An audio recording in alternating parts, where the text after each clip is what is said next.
Yan together with Kelra using the Beatrix, Barigatot Katsa is gonna be utilized by Light. Isama mo pa itong si Kosei that had to pick up the Claude, especially when they had the Faramis on their side. A crucial game for RSG to take this to game number 3 or Fnatic Onyx Philippines to take the history for MPL Philippines. Casters, pasok.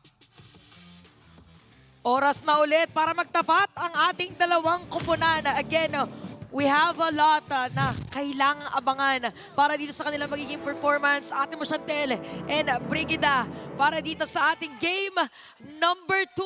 At may mga heroes. Yes! At may hero pala na bumalik na ulit. Pakiramdam ko ano to eh.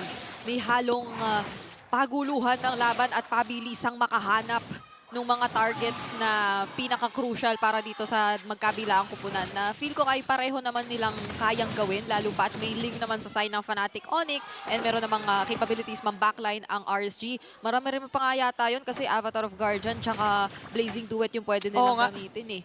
Tsaka meron pa sila dito nga Final Slash. So parang layering of skills na lang ang magiging struggle dito or kailangan bantayan ng RSG para talaga maging effective. Yep. So kanina game number 1, tama ba parang talagang nadikta ng Fnatic Onyx Philippines yung naging sitwasyon or tempo? Yes, at ngayon parang nakikita natin gusto na naman yata i-replicate yun ng Fnatic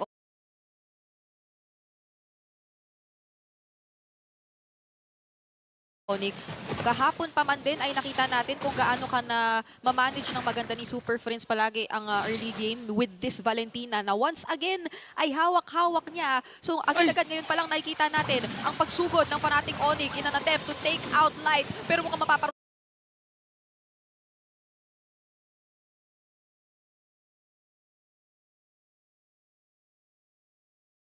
saan pa sila roon at si Brusco ang unang mawawala pero mababawian din naman sila kaso maging si Kirk ay mahanap pala dito ni Irad. Oh, Eradicator now is a double kill para dito sa ating laban. So akala natin makakakuha ng kill si Kiko no time na yun eh. Ay! Stop! Sabi niya. Stop! Hindi natin nakitang lumabas ang arf-arf doon or yung elepante o kung ano man. Talagang natakasan na ron ni Super Friends. Well, understandable nga naman yung idea kung bakit na yun ang ginawa ng Fnatic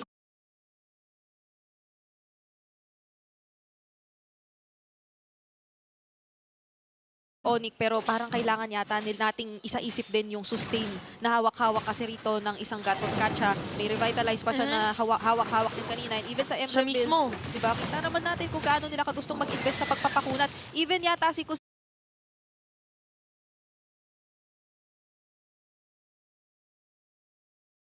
rito ay naka-tenacity doon sa kanyang emblem. So parang gusto lang talagang itawid ng RSG yung early game as much as possible. So ibig sabihin niya talagang si Kosei yung pinakapagkukuhanan nila ng damage. Mamaya even Irad kaya sila naging aggressive. So naging maganda talaga para sa kanila. Nagkaroon ng 2 kills kanina. So ayan, yung laban ni Kosei at ni Kyler sa may bottom lane para mamaya pa natin makikita. Nagpakita lang na preview.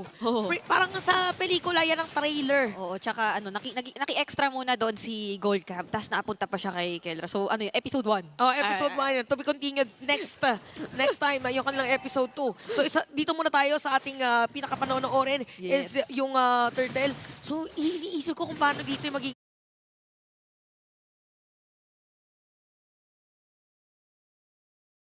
setup ni Brusco eh. Actually, even for Nibor, sino kayang hahawiin? Op? Sino kayang uunahin din? Kasi hindi ito yung typical na light on a pick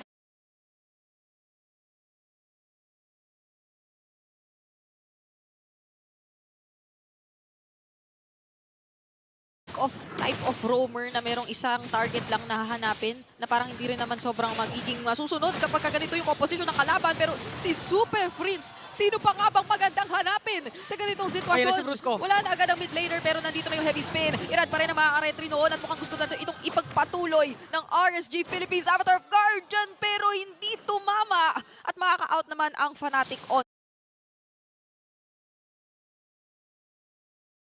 Task Force RSG, talagang nakatas sa kanila ngayon, napigilan yung sinasabi na aggression na pinakita kanina ng Fnatic Onyx Philippines. Everything was on point, even Brusco ng time na yun, parang yung attempt niya para dun sa kanyang ultimate is para makapag-retry.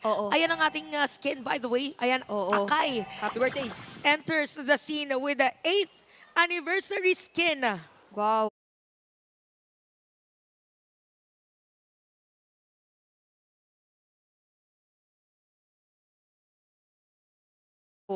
sa buong season 14.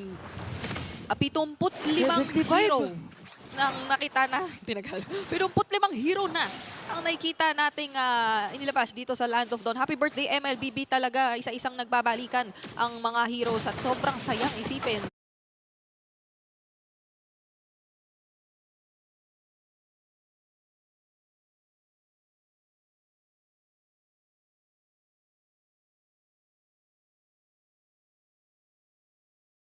Na ganito na rin tayo ka-competitive at ka-unpredictable pagdating sa ating MPL Philippines. Pero yun na nga, para sa RSG naman yata ay medyo nakapa nila yung idea or medyo in some ways ay na-predict na rin nila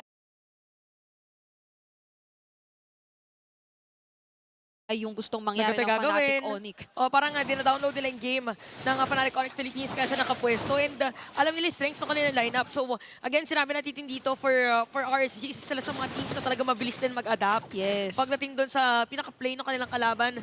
And we also have to take note na yung kanilang composition dito Oo. is pagalingan lang talaga na mauna eh. Oh, gusto ko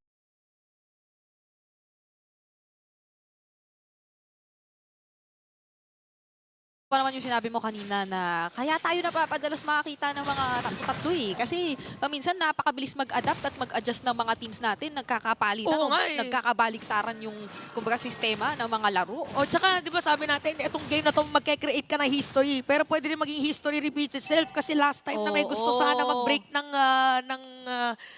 streak, ay magtuloy na streak or ng basta yun, napigilan ng RSG. Oo, may ganung history talaga ang RSG na kailangan nating bantayan na maigi. Lalo pat ngayon si Brusco na naman yata ang kanilang mamamataan na poke siya at medyo mababa ang kanyang buhay. Bago pa tayo magsimula rito sa turtle fight at hindi na naman yata talagang mag-iingat na si Super Prince this time around. Pero imbis na si Super Prince, si Brusco na naman ang gusto nilang unahin. Final slash at the force out na yung kinopya na Netherrealm. Avatar of Guardian talaga mapapalayo na lang lahat ng mga miyembro ng Fnatic Onyx at walang ka-contest-contest na turtle para sa RSG. Parang nagbaliktad ngayon yung sitwasyon ng ating laban. By the way, kasi kanina game number 1, ganito yung ginagawa ng Fnatic Onyx Philippines sa RSG. Ngayon naman, talaga nag-group up. Yung mga players, narinig natin yung conceal. Okay, na-defensa, alam pa rin Torino sa may baba. Uy, gusto talaga nilang laban ito.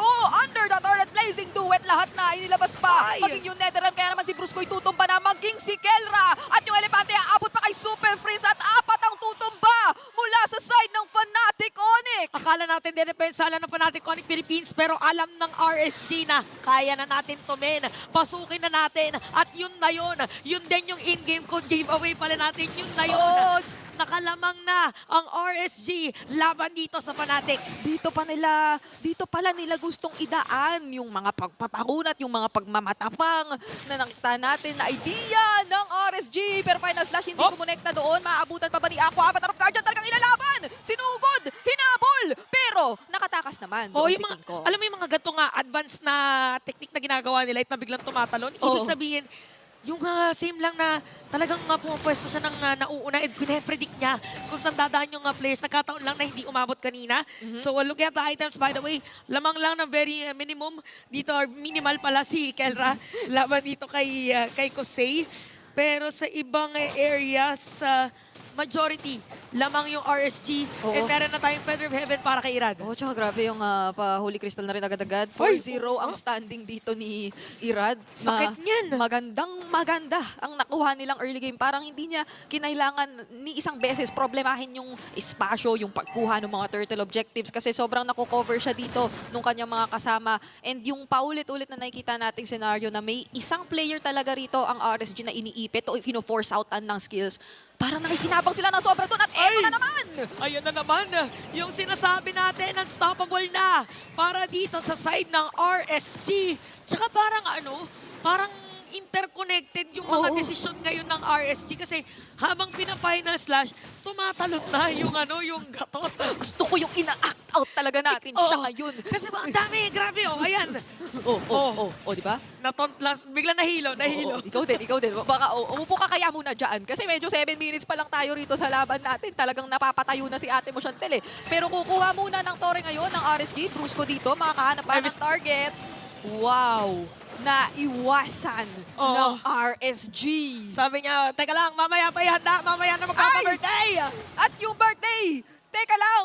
Kasi mukhang mas magiging masaya ang Fnatic Onyx doon dahil shutdown onto Irad ang kanilang Ay, pero si nahanap King sa Kong, bandang gitna. Pero si King Kong, mababawian nga rin ba? Tempest of Blades at mabubuhay pa naman. Pero still, yung core or yung jungler dito ng RSG, yung nahanap ng Fnatic Onyx. Oo, knowing na meron na rin damage din yung Fnatic Onyx Philippines, kailangan bilisan na ng RSJ. Okay, tatalon na naman! Tatalon na naman! Inabutan yung panda. Lang, swimming, diving! Teka lang, hindi yata aabot dun sa ilog kasi may nether realm tapos napatumba pa siya doon sa may katabi ng pader. Kaya naman, hindi na inilaban muna ng Fnatic Onyx. Bawian lang kung bawian dito sa dalawang kupunan. Oo, tsaka na dito, parang nagkakaroon na tayo ng medyo idea kung ano gustong gawin ng Fnatic Onyx Philippines. Parang papakita sila sa Glenn para magkakaroon ng engage from RSG.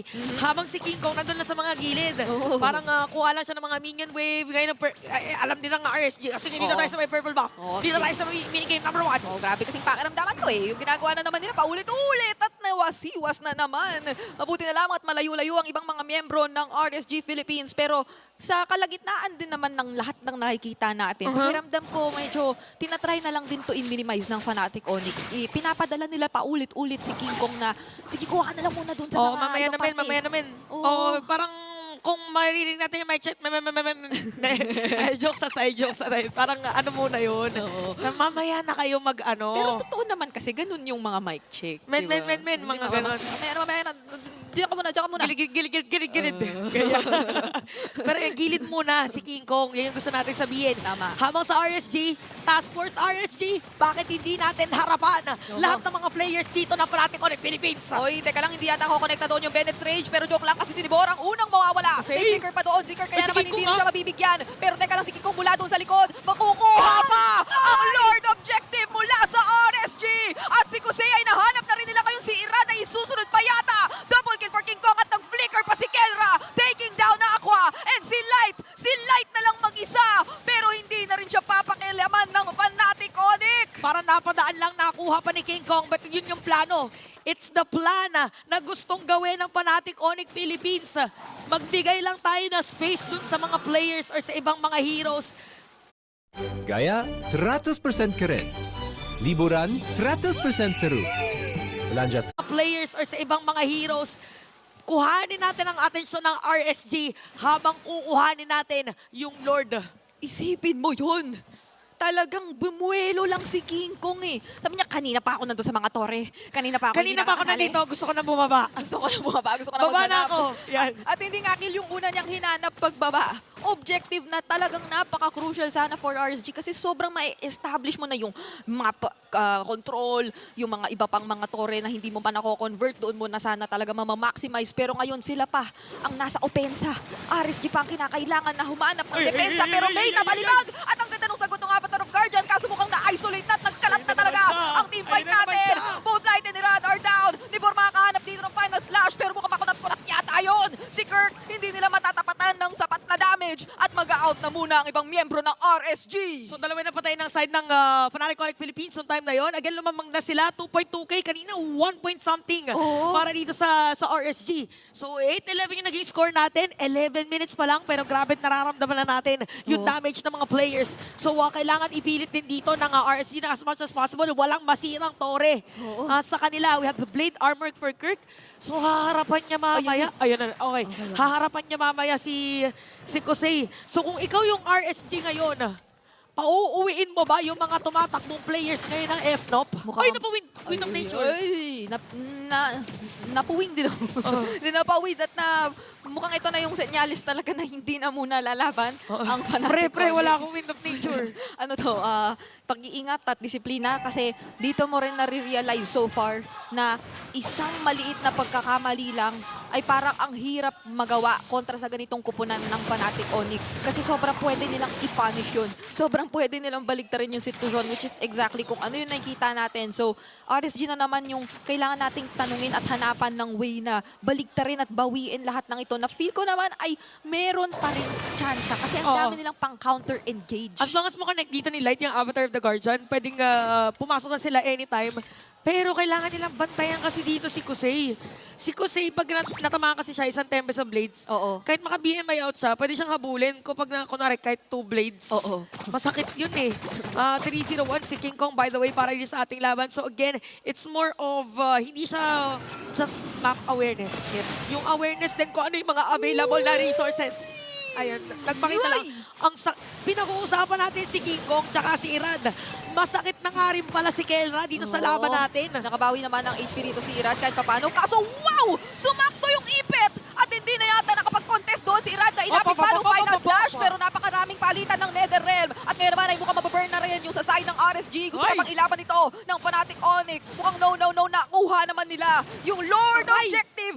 Lumusot na naman si Renner's Apathy. Out na talaga for RSG. Okay, so nice attempt sana para dito sa RSG. Parang given na yun yung gagawin nila. For a FNOP, for Brusco. Talagang hinarangay dito yung dadating from RSG. Kaya naman meron silang Lord.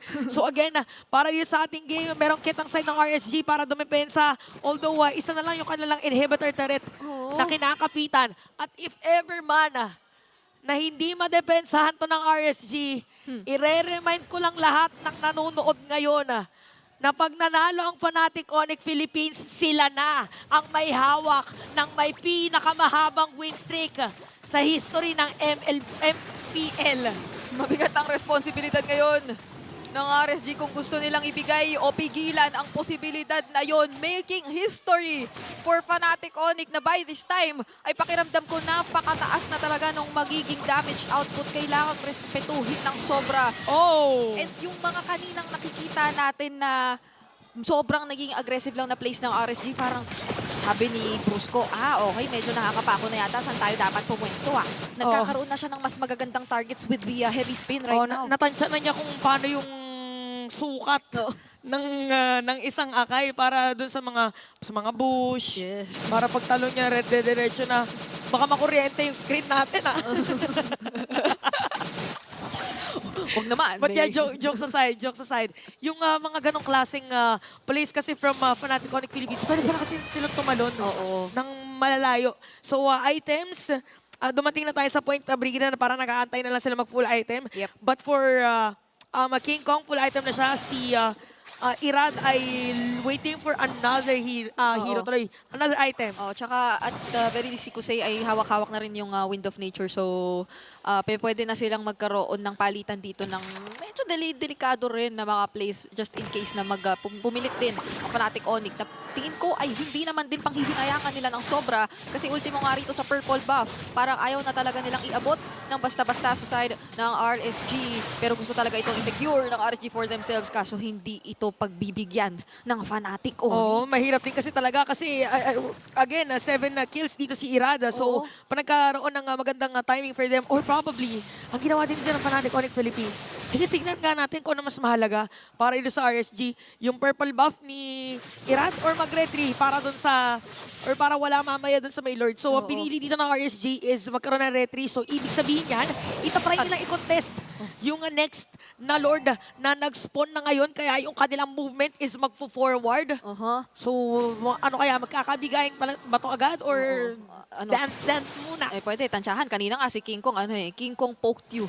Kanina lang doon sa mga members ng RSG. Tapos hindi naman niya sobrang pinagpumilit. Pero ang sakit-sakit na rin dito na naipapamalas talaga na damage. Ayun na! 2-man final slash! Hindi man lang tayo pinatapos doon sa kung ano man yung sinasabi natin kanina. Naiwasan yung Bennett's Rage pero tuloy ang laban kasi yung heavy spin ay naikumit na rin. At mukhang naapunta pa sa RSG ng ganun lang kabilis. Yung Lord Objective na akala natin ay paghihirapan nila. Parang nagulat din si King Kong. Hala, biglang meron nag-final slash dito sa akin. So nahanap talaga at nakita dito ng RSG kung nasaan yung pattern na pumupunta si King Kong. Hindi na daw nila papayagan. Kung dumaplis kanina yung Lord, this time around, sa kanila mapupunta. At kung pinaalala natin, na Fnatic Onyx Philippines yung may panibagong stake pa nagkataon.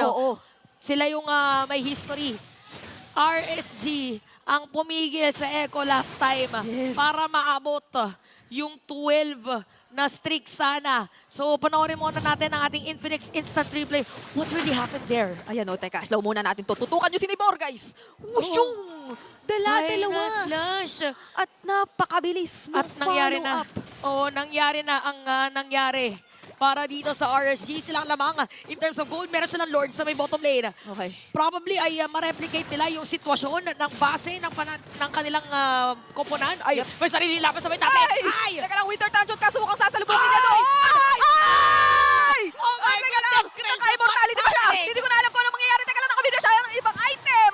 Nabuhay pa doon si Rad. At ang laban sa baba, magpapatuloy bigla. Super Prince is down. Nandun na rin yung Blazing Duet. Netherrealm na-cancel out, pero meron pa palang ni-Vitalize. At ngayon, nilalaban pa talaga ito ng RSG, pero nandito na rin sa baba si Kelra. Kinakailangan Ay, na nawala nilang kay ingatan Immortality, ito. nawala kay Immortality. Yung Lord, nandito rin buhay pa, pero nag-focus ang Fnatic Onyx sa mga miyembro ng RSG. Okay, so dalawang patay para dito sa RSG. Isa naman para dito sa side ng Fnatic Onyx Philippines. Grabe. Grabe nangyari doon sa may top lane. Lahat ng mga pwedeng pindutin. Napindot na ni King Kong at saka ni Super Prince nung time na yon. Pero nagkaroon ng casualty nga. So magandang depensa para dito sa Fnatic Onyx Philippines. Parang hindi na advisable yung mga deadly gaming, mga deadly team fight kasi parang delikado para dito sa mga players pagka naiwan ka mag-isa. Oh, teka lang, anong mga pinamili doon ni Irad? Oo nga eh. Tsaka parang nag-wave to the earth pa siya. Kung ano man.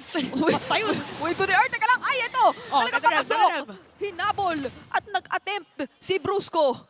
Pero mabilis ang sagot na rin. Sa, ano na to, gising na ang diwa ng Oo. dalawang teams natin. Wala na talagang gustong maging o mahuli ng kagaya na lang nung nangyari kay King Kong. Yung recall kasi ng Fnatic Onyx Philippines, pa-lightning eh. Parang sinasalo ni Light pagka... Di ba parang sinasalo yung isang skill. So ito, sinabi natin kanina in terms of items. Paano na lang to? Pagandahan ng mga pwedeng ipon. Oo. Padamihan ng ipon na lang to. Kung sinong pinakamasinop. Yes, tingnan mo. Ayan. May ano pa siya, nagkaroon pa siya bigla ng Nagko-concentrated energy. Diba? So, Oo nga no. ano to? Wow, the switching. Oo, saka na yan na parang... anong tawag nga doon? Impulse buying. Wow. Ano Parang kailangan ko nito. Parang dalawa kalaban ko. Parang Deserve kailangan ko ko ng to. balik buhay. Deserve niya to. Oh, kailangan ko nga maging fresh. Para maging fresh yung mga mage, guys. Concentrated energy. Ano yun? Huwag kayong manghinayang. Pagka nakikita nyo kailangan nyo naman mapapakinabangan nyo, deserve niyo yan. Oo. At ngayon, Ito, mapapakinabangan talaga nila yung Oo, Lord. sobra. Pag nakuha nila yan. Pero thank you tuloy. Remind you guys na 20 minutes na ng laban natin, ha?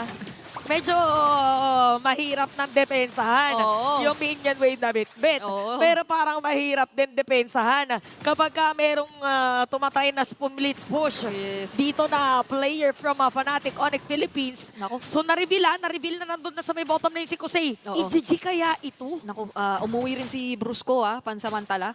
Kinailangan niya munang makapag-regen dahil din napakaganda nung mga naibatong skills sa kanya dito ng RSG Philippines. So, nagpapakiramdaman lang tayo dito sa Lord pit natin. Pero ang Fnatic Onyx very consistent doon sa ginagawa nila sa ibang mga waves. Oo nga eh. Doon sa mga minamanage nila na parang nagiging dahilan kung bakit nagiging slightly hesitant ang Ayun, RSG niya nandun ako mag-commit. kalahati na Pero yung this time buhay ng yata, Lord. no, sabi nila, okay, manageable Ay, pa.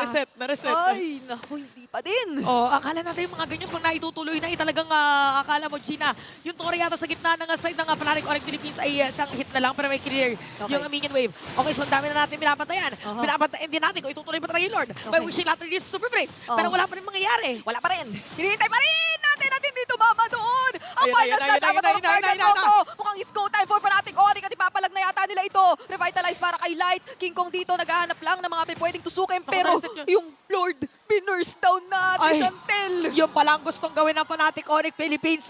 Guluhin lang natin yung pattern. Guluhin lang natin yung depensa. At saka tayo o-opensa para kuhanin yung Lord. Again, medyo mahirap na to para depensahan ng RSG. Yung kanilang taga-free hit is gonna be Kusei. Pero parang hindi mo siya gusto mag-front. Kasi gusto mo ng mga biglang ang Blazing Duet. Oo. Si Ako din, hindi masyado pwede mag-front para mag-spam ng kanyang mga Ghost Bursters. Kasi pwede siyang hatakin anytime ni Kirk even. Oo, hindi mo rin gusto naman na iba to agad-agad ang Blazing Duet right before anything. Not unless yung waves ay mamanage na rin dito ng RSG ng maigi. Kasi as far as nakikita natin to, Fnatic Onyx, mukhang the plan is talagang pagsabay-sabayin na pareho pa naman sila ng nagiging or ng current status pagdating sa natitirang inhibitor turret. So hindi naman ito magiging masyadong mahirap na task para dito sa kanila. Makakayanan ba ito ng task force? Makakadepensa ba sila? Ito na ba yun? nandito na, kumakatok ang Fnatic Onyx. Yung Lord ay napakakunat. Kailangan muna nila bigyan ng atensyon. Pero kailan ba magsisimula ng laban ng Fnatic Onyx? Kasi mukhang ibang hinatak nila. Si Brusco yun. Na-force out na rin yung Netherrealm. Pero teka, medyo napalow.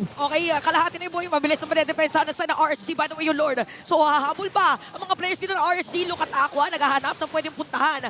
So, eto na naman. Kakaibang depensa ang pinakita dito ng RSG. Kasi kahit yung Tori nila sa gitna, Brigida, hindi pa rin nasira. Sumigaw na rin ang mga Raiders ng defense. Defense! At mukhang ito ang kinakailangan ng RSG ngayon. Commendable actually yung kanilang naging Sobra. management doon na sabay-sabay yung waves ng Fnatic Onyx pero yung Lord na prayo nila at na-manage din nila yung nag-a-attempt na King Kong na mang Sa may pressure gilid, din no? sa gilid. Oh, so parang alam na alam nila kung saan ang kailangang puntahan laban dito sa Fnatic Onyx Philippines. Ayan na, ayan na. Uy, Magkakakita. At sino mahuli? Nakonekta kay Super Friends kasi yung Universe Passion ay medyo sumakto. Iradis down. May Wind of Nature na rin na nagmumula kay Keldra na nakahanap na rin ng way out. And si Kusei, inabutan pa. Double kill for Kirk at mukhang magkakaubusan na. Nakabalik si Keldra dito at isa na lang ang natitira. Wala na pala. Naka-response si Aqua pero siya na lang mag-isa. That is it! Mahirap nang dumepensa ngayon para sa RSG. Gaya na sinabi natin, this is a battle para sa history of the making para sa Fnatic Onyx Philippines. At historya na nga ba ito na maisusulat ng Fnatic Onyx dahil Aqua is down at base ang sunod. Ipagpapatuloy nila ang winning streak. Itutuloy ang lagitik ng kidlat. Tignan nyo kami ngayon. Kami ang team na hindi pa natatalo ng 12 times sa tournament na to.